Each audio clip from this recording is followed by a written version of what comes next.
Hello everyone, welcome back to this channel.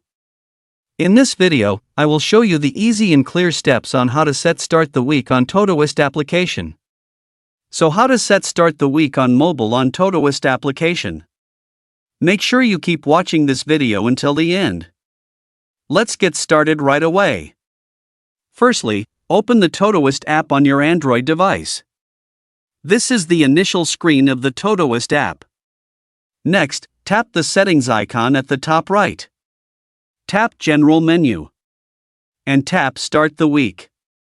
Here you can choose the day as the start of the week. So that's it, tutorial how to start the week on Todoist application. Thank you for watching. I hope this video was helpful. See you in the next video.